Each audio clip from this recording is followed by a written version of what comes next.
Ya, kita keliling-keliling lagi ya teman-teman. Seperti biasa, perekaman video ini dengan menggunakan motor ya teman-teman.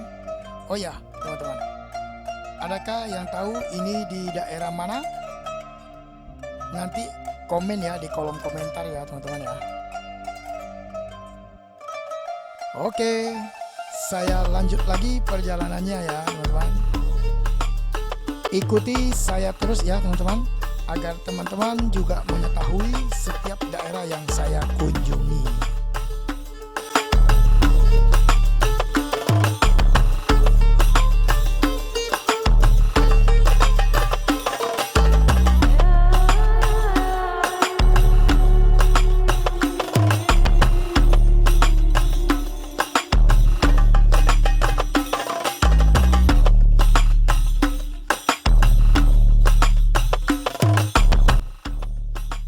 Ya, itulah tadi video singkat tentang perjalanan saya yang saya rekam dengan menggunakan sebuah HP dan motor tentunya.